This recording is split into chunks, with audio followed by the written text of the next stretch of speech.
Peppa Pig. Playdate with Shadow Peppa.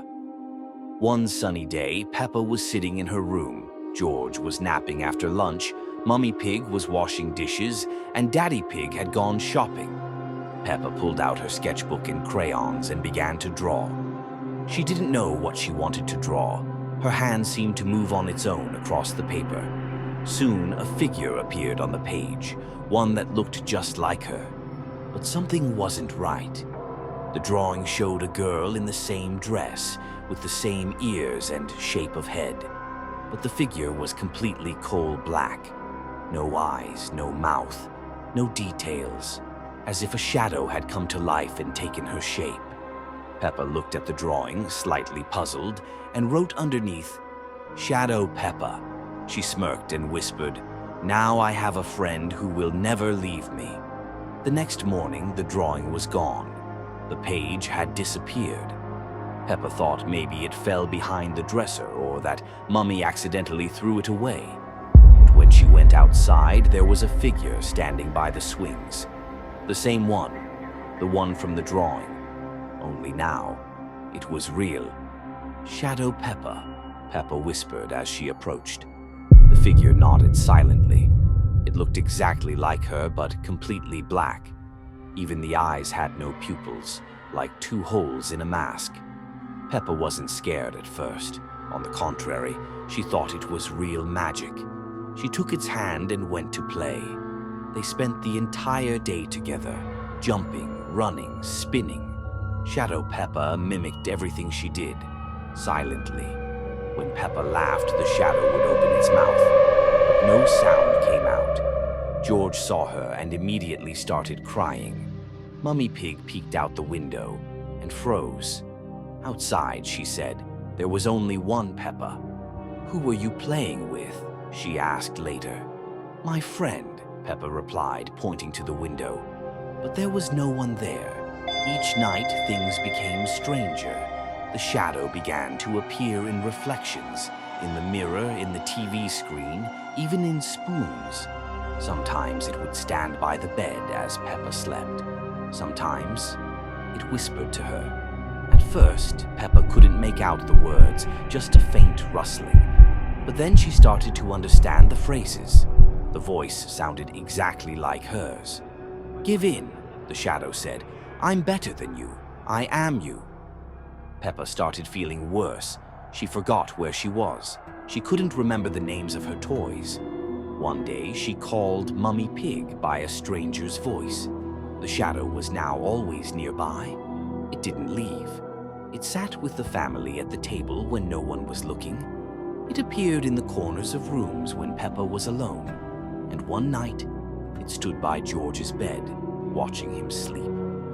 Daddy Pig tried to talk to Peppa, but she wouldn't respond. Sometimes she whispered to herself, or to someone only she could see. The family grew frightened. The house got colder, lights flickered, and footsteps echoed in the hallway, as if someone else lived there too. On the fifth day, Peppa vanished, simply faded away. In her room, only one thing remained, the drawing, the same one. It was now completely covered in black, but under the light you could still see a face, Peppa's real face with empty eyes. Mummy Pig screamed. At that moment, footsteps echoed in the hallway. Peppa entered the room. Same figure, same voice, but her eyes pitch black, and her smile unnaturally wide as if drawn on. "Mummy," she said, "I'm home now." Mummy hugged her, not noticing how cold and dry her body was, like paper. And the shadow behind her back moved on its own, out of sync with her. Later, George said it wasn't Peppa, but no one believed him, because she looked the same, almost, and the real Peppa stayed inside the mirror. She tried to scream, but no sound came through the glass, and every time someone looks at their reflection, she looks back, waiting to be seen. Peppa Pig, the Red Forest, and La Boo Boo. That day, Peppa and George were walking along the edge of the forest, but this forest was unusual.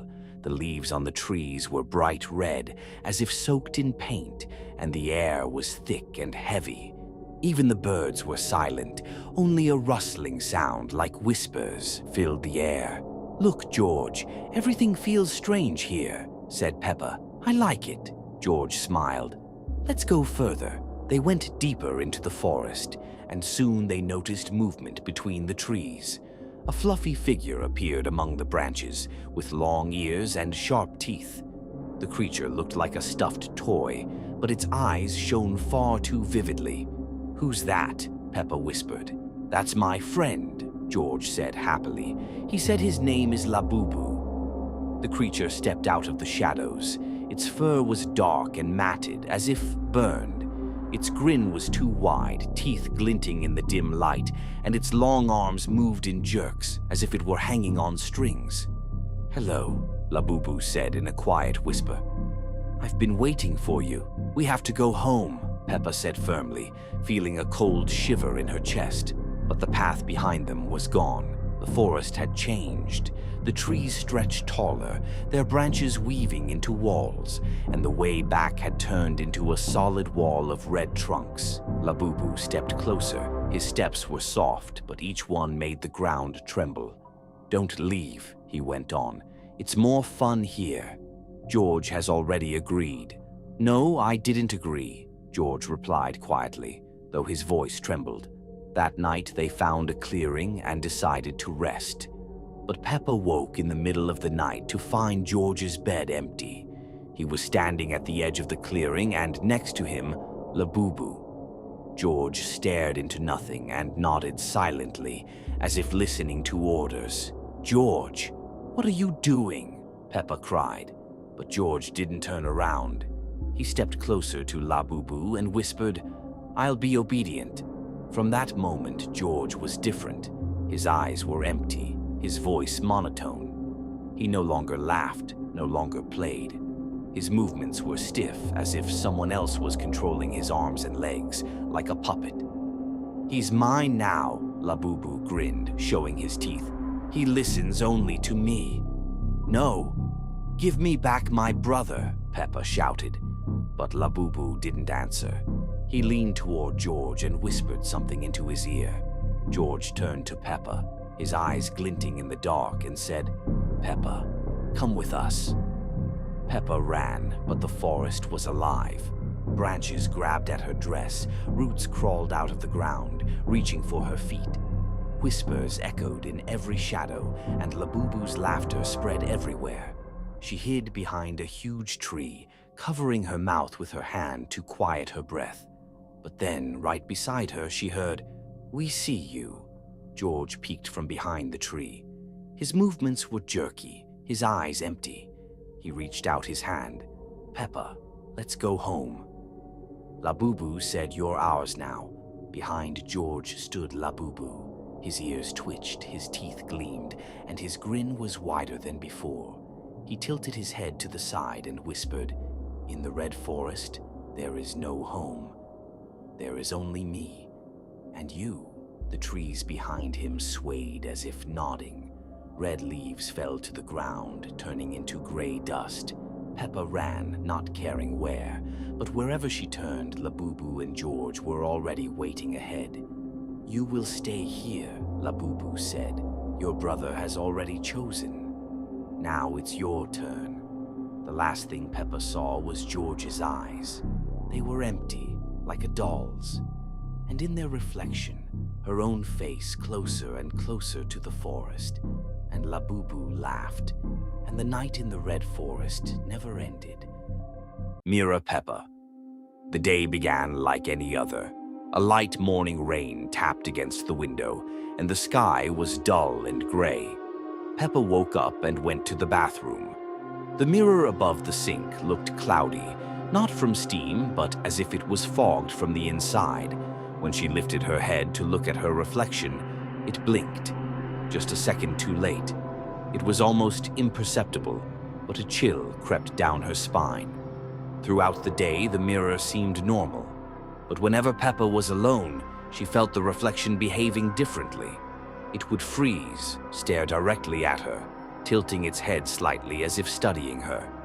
Sometimes she caught its gaze, and something deep inside her recoiled.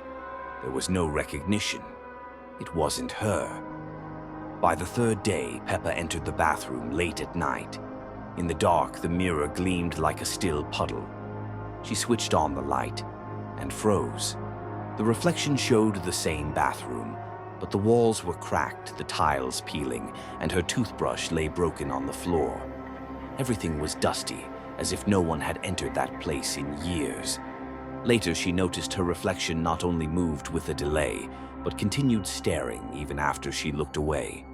Once it smiled, wide, unnatural, while she stood still, her own lips unmoving. The smile didn't fade. On the fourth night, she awoke to a soft tapping. It was coming from the bathroom. As she got closer, she heard it clearly. Tap, tap, tap.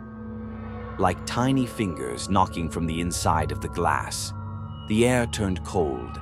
Fingerprints appeared, small like hers, but distorted, with long claw-like nails. Her reflection stood motionless, just watching. She covered the mirror with a blanket, but in the morning the fabric was on the floor. New prints smudged the glass.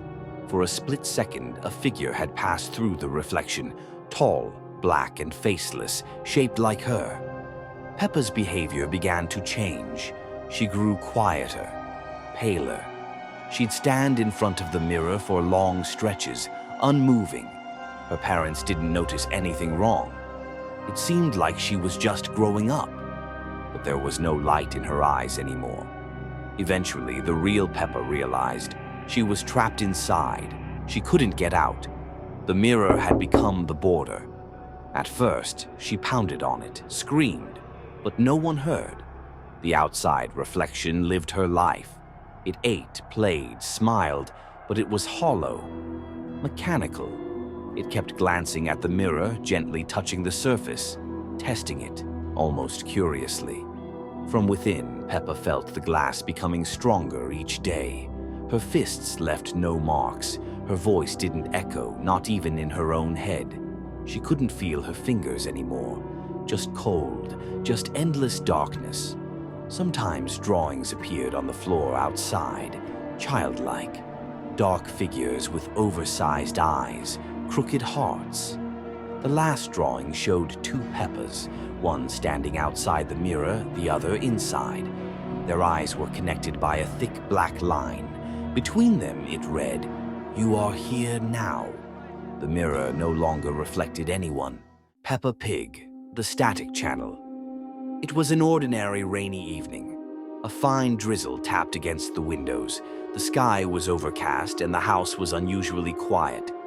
Mummy Pig was cooking, Daddy Pig was reading the newspaper, and George had fallen asleep on the floor, tired from playing with his dinosaur. Peppa sat on the sofa, flipping through the channels, trying to find something interesting. But every show seemed boring. She was about to turn the TV off when she noticed a strange channel. It had no number, and instead of a picture, it was just gray static. White noise, flickering and broken, with faint shadows dancing in it, as if something was moving inside the screen. Peppa didn't immediately realize why she wasn't changing the channel. Something about that noise drew her in. It felt like something was behind it.